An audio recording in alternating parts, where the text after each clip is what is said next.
Something happened to me inside a movie theater, something I have no rational explanation for, and I have not slept properly since. The night I made a friend at the cinema, and what I found out about him afterward. It was a Friday night in October. My friends had canceled last minute. The usual story, something came up, maybe next time, and I had already bought my ticket online. Non-refundable for a late-night horror screening that started at 10 p.m. So I went alone. I remember thinking it would actually be peaceful. No one talking in my ear. No one stealing my popcorn. Just me, the dark, and a film that everyone online was saying was genuinely terrifying. The cinema was a multiplex, the big one near the highway, the one with the red neon sign you can see from the road. I'd been there dozens of times. I knew the smell of the lobby, the specific way the carpet squelched under your feet, the sound of the ice machine rattling behind the concession counter. It felt completely normal. I got my ticket scanned. I bought a medium popcorn and a Coke. I walked down the corridor to hall number 4. When I pushed open the heavy door and stepped inside, the hall was almost empty. A Friday night, 10 p.m. showing, and there were maybe 8 people in the whole theater. I found my seat. Row F, seat 11. Roughly in the middle. I settled in, put my drink in the cup holder, checked my phone one last time. And that's when I noticed the boy sitting in seat 12. Right next to me. He looked about my age, maybe a year or two younger. He was wearing a dark navy hoodie, the kind with no logo, no print, just plain dark fabric. His hair was slightly overgrown, falling across his forehead. He was sitting very still, hands folded in his lap, staring at the blank screen ahead with an expression I can only describe as patient. Like he had been waiting there a long time and was perfectly comfortable waiting longer.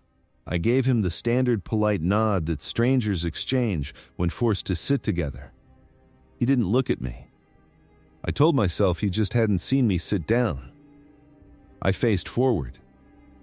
The lights dimmed. The film began. About 15 minutes in, right at the point where the film's main character finds something scratched into the wall of her new apartment, the boy beside me spoke. He didn't turn his head.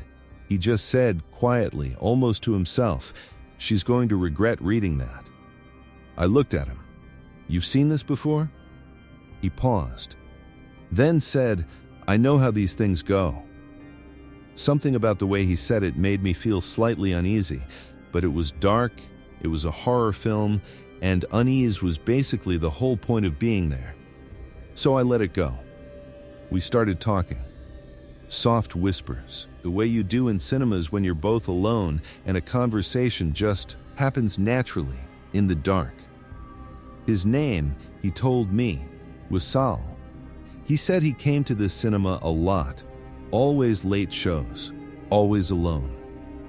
I asked him why alone. He was quiet for a moment. Then he said, "Nobody comes with me anymore. After a while, people just stop." I assumed he meant his friends had drifted away, grown up, moved on. I understood that. I told him I understood that. He turned and looked at me then, fully, directly, and something happened in my chest. Not fear exactly, more like the feeling you get when you step off a curb you didn't see.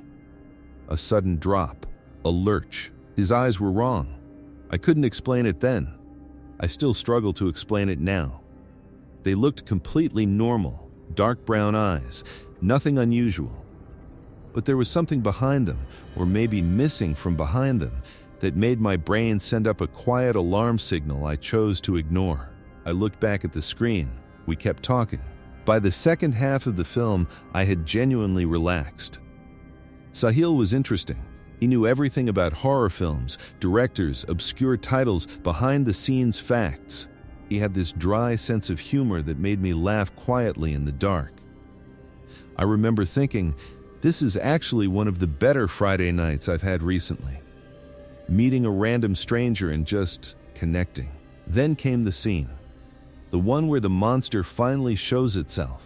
The screen went pitch black for a long, horrible moment, the kind of darkness that makes the audience hold its breath, and then an enormous face filled the entire screen, shrieking. I jerked back in my seat. My arm flew out sideways, and my hand grabbed Sahil's arm. I felt it immediately. Through the fabric of his hoodie, cold. Not the cool temperature of an air-conditioned room, not the chill of someone who'd been sitting still for a while. Cold like a stone floor at midnight. Cold like something that had never, not once, generated its own warmth. I let go instantly. Mumbled an apology. Kept my eyes on the screen. But my heart was hammering now. And not because of the film. I told myself I was being ridiculous. Some people just have poor circulation. Some people run cold. It meant absolutely nothing. I stared at the screen and tried to focus. In my peripheral vision, I could see Sahil. Still. Perfectly still. Not reacting to the horror on screen at all. No flinch, no sharp breath, no tension in his shoulders. Completely, utterly still. I forced myself to watch the film, but I didn't touch my popcorn again for the rest of the night. The film ended. Lights came up slowly.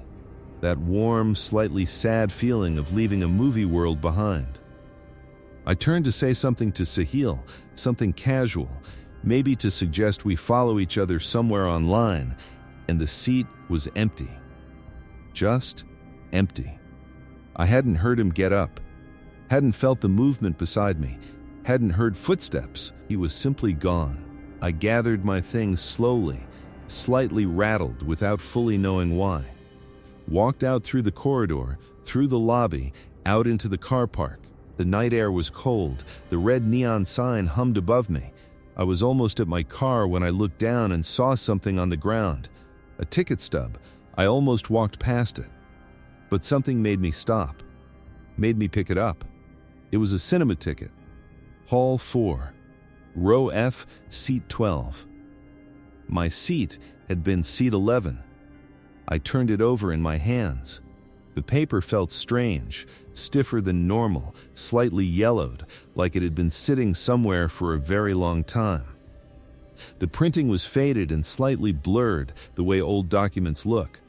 But the date on the front was tonight's date, and on the back of the stub, written in dark blue ink, in small handwriting. I've been watching this film for 3 years. I just want someone to watch it with me. I dropped the ticket. I got in my car.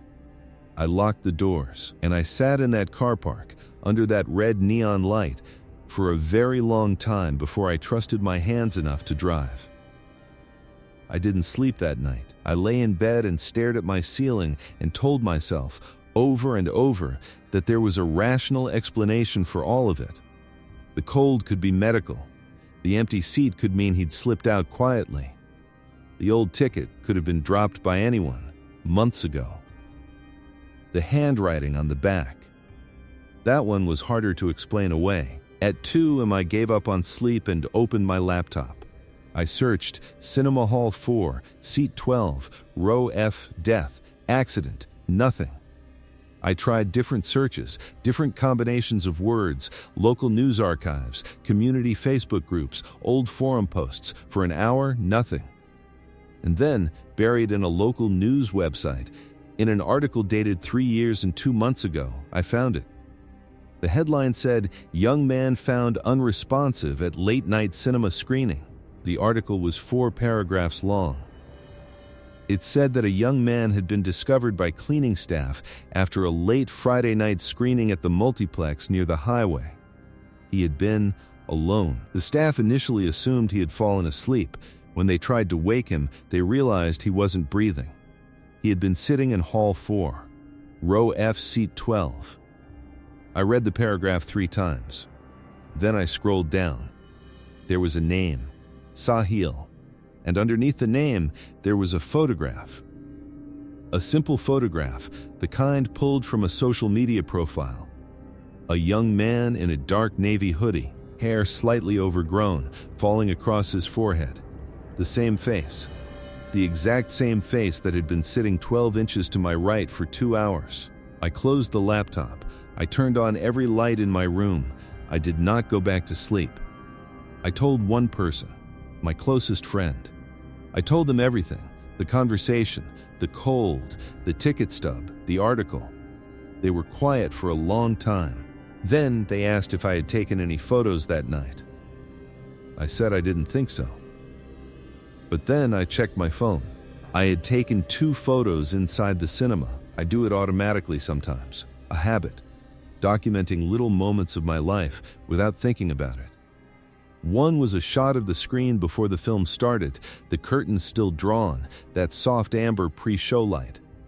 One was a selfie I'd taken just before the film began, just a quick, casual snap. I opened the selfie. I'm in the frame, half turned toward the camera, smiling. The row of seats stretches behind me into the dark, and in seat 12, slightly blurred, slightly darker than everything else in the frame. A shape. A figure in a dark hoodie. My friend leaned closer to the screen, asked me to zoom in. I zoomed in. The figure had no features. The face was just smooth, blank, like a form that hadn't been finished, except for the eyes. 2 dark points in all that blankness. And they weren't looking at the screen. They weren't looking ahead. They were looking directly into the camera. Directly at me. My friend told me to delete the photo. I couldn't do it. I don't know why. I still have it.